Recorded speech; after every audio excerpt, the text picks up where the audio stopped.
Hey everyone, good evening. You are tuned into Tavern Talk. My name is KV Knox, also known as Opportunity Knox LLC, and my co-host today is Natasha Rawls, screenwriter and author of Abandoned North and South Memphis. And this week we are going to give you a review on the movie Till. Natasha, can you start us off and tell everybody what your initial reaction was to Till? I mean, I was crying pretty much from the beginning. A mother's intuition plays a lot in this.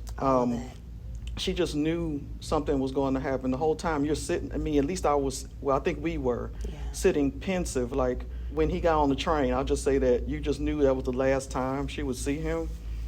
And I thought about my own sons. I'm a mother of two grown sons now. And I just thought about that, like what would I feel like knowing, having that feeling of, that, that's the last time I'll see my child, And I just knew, we all knew in the audience that's going to be the last time. And emotionally that just, hit me, let alone the rest. It was just touching. It was brilliantly filmed. You felt like you were in that time period. So, well, in some ways, unfortunately, you felt like you were in that time period. Yeah, I would just say for those who are not familiar with the story of Emmett Till, because you may even be, or the younger generation may be watching and may not understand what's going on.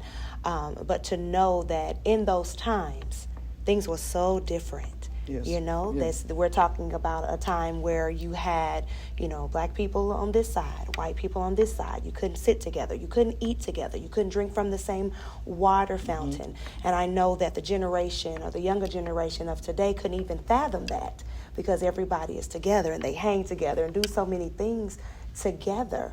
But for that time period, Emmett Till was a 14-year-old boy who left for a summer vacation. Yes.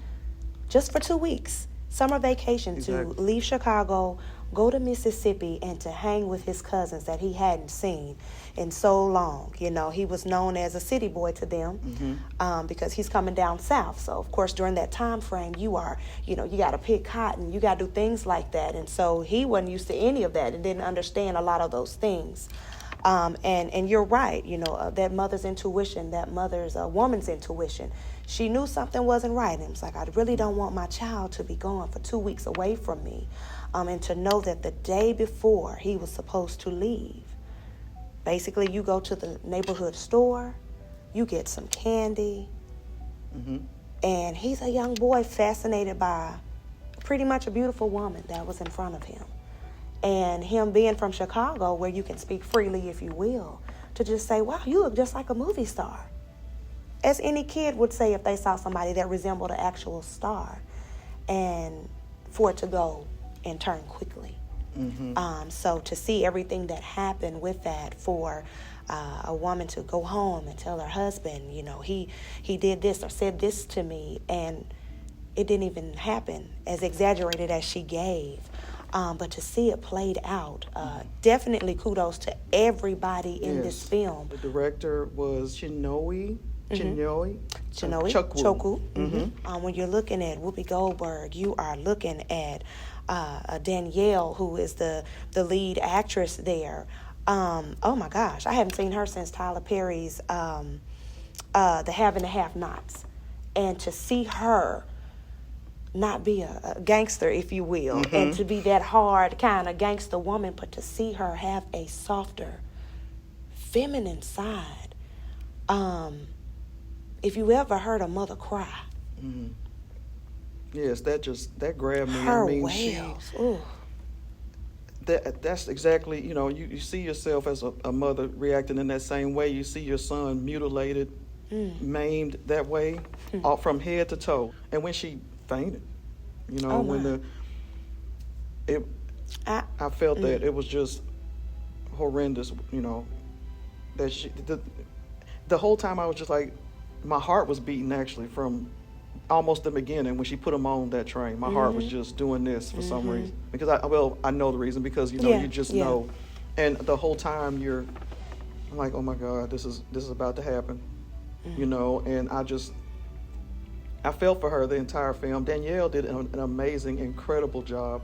She should get her Oscar today. Oh my. Today, yes. Yes. And someone else should be punished today. That young man could have been alive today. Mm-hmm. He would have been about 81, but he would have been here today if it wasn't for a severe untruth that was told.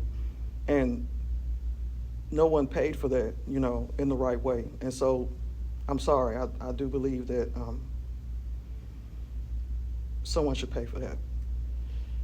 And you have to give her, and when I say her, I mean Mamie, Emmett's mother, to know that she would not allow her child's story to be swept under the rug. Exactly, yes. And when you look at everything that is happening in today's world, we have to be that voice. And you look at how, even the NAACP came in, and so many different people were helping, black, white, everybody were, trying to help her, or those that were on her side to help her get that story out. Yes. It's a learning tool. Even the audience that was in here in the theater today, it was a very diverse crowd. Mm-hmm. And this whole story is a learning tool. Mm-hmm. As you look at the things that happened, like I said, to this day, when they brought his body back, to bring his body back, and for her to say, "Let my baby out." He can't breathe. He couldn't breathe, yes. Oh, man. Now that resonates with so many things and brutality and things like that have happened in current day. Mm-hmm. But it is definitely a learning tool because there are still so many forms of injustice that happen right now in this very day. And I know you're a mother. I'm a mother. I have boys as well, twin boys, 19. And I could not even fathom knowing if they were to leave me to go on just a quick 2-week break, yes, and me to never see them again. I don't think anybody could fathom that. That resonates with every woman, every family, just everybody, regardless of race. Yes. This is a story that shaped the nation back then. Even helped with the 1957 civil rights laws. So many different things, so many powerful people, Medgar Evers, many were involved. But the film itself is going to bring you to tears. Mm-hmm. Yes. Acting was superb. Authentic. Very authentic. In the cars, the 50s were right there for us. Yeah. There was no mix-up. It's a shame that the Emmett Till anti-lynching law wasn't passed until this year. This year, March 2022. March of this year. So at least that, but it's a movie that needs to be seen by everyone so we can learn how things have changed and in some ways haven't. And in order for us to make this nation a place for everyone, to be a great place to raise our kids and our children. It takes education, it takes growth, and it takes understanding and communication. Even with that law being passed this year, there's plenty of room for change still in present day. Yes. Yep. And it is up to us to do that. As you can see, our emotions are all over the place because it was definitely some tears. But it's so many, even actors, A-list actors, actresses, oh my goodness, in this film.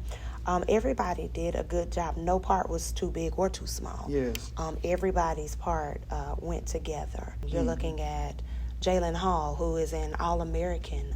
Even to see him go from, Spencer's little brother, to the big screen, yes, and taking on such a role as playing Emmett Till. that was something really great. He did amazing as well. So again, shouts out to Whoopi, just everybody. But again, if you're not familiar, with the story, this is something that you should share with your family, share with your kids. Look it up. Google, YouTube University, all great things and great resources to really, teach those around you about the horrors that have been going on in America for so long. Right, But it exactly. still even makes you wonder, you know, at what point, and I think even to this day, at what point, yes, Emmett Till's story has been put on the big screen. George Floyd's story on the big screen. So many others. But when is it going to come to that point where we highlight something else? Yeah. You know? Yeah. To also highlight us in more of the positive ways too. Yeah. And like when do we move on from this? We need to know this part of history, but it can be inflammatory in some ways as well. I mean, it may start some things, but really it needs to start a conversation. That's all I'm saying. It beautifully done. And I just remember, I wanted to tell this memory too. Back when I was a kid, my mom kept all these Jet magazines in her drawer. And one day I went into her drawer and I was just looking through the Jet magazines, you know, and one day I ran into one that had Emmett Till on the cover. Not the one where he was in his casket with his mom, but the one where his beautiful face was on the cover. Like, oh, you're just this beautiful 14-year-old boy. You know, I was a kid, so I looked in there and just kept leafing through, and next thing, that face of what happened to him in the end. The mutilated face was just, it hit me, and I was terrified. I didn't, you know, as an innocent kid, I didn't understand that at all. And so my mom explained it to me then, and even then I thought it was just horrendous and disgusting. And I just remember jumping when I saw it, you know, and so you can imagine the mother's pain at seeing that, or anyone's, you know, horrific. I just remember, that's something that'll never leave my memory, is seeing that picture in that magazine. You know, one thing I saw different with this, different from the women's movement, you know, and their take on the story of Emmett Till. I can say, as we watched, I was like, okay, I appreciate them for not going into and showing all of the graphics, but still the way they did it. You can still feel it. You just could from feel it. The colors that they used in that scene in order to still give that feeling of tragic and trauma and tears and pain. Just, I still thought that was beautifully done. And I know, you know, the women's movement take on it actually showed kind of what had happened in certain angles and kind of gave you that visual. But it was beautifully done. I think it was beautifully told. There will be no physical violence against Black people on screen, because I'm not interested in relishing in that kind of physical trauma. We're going to begin and end in a place of joy. Till, while it's a very tough watch, or tough movie to watch, it's a very necessary movie to watch as far as learning a tough part of our history. Please be prepared. Bring some tissue with you. You'll definitely need that throughout the movie. I needed it pretty much from the beginning. So you don't want to miss this. It's something historical that you can teach your family. It's a teaching moment, as you said. So it's. Yes, please do come and see Till. It's very necessary to see it and learn. Well, I really think that about sums it up. You are tuned in, of course, to another edition of Tavern Talk. Today we have had the chance to actually give you a review on the movie Till. It's been a pleasure. And again, go see the movie. Thanks. I am KV Knox, also known as Opportunity Knox LLC, and I am Natasha Rawls, screenwriter and also the author of Abandoned North and South Memphis, What's Left Behind. And it's available in most Barnes & Nobles, and of course all over Amazon and barnesandnoble.com. I feel like I didn't even go into my spiel, but that's okay. She covered it for all of us. And for this edition of Tavern Talk, we encourage you again to go see the movie Till. Go see it, yes, definitely. Yeah.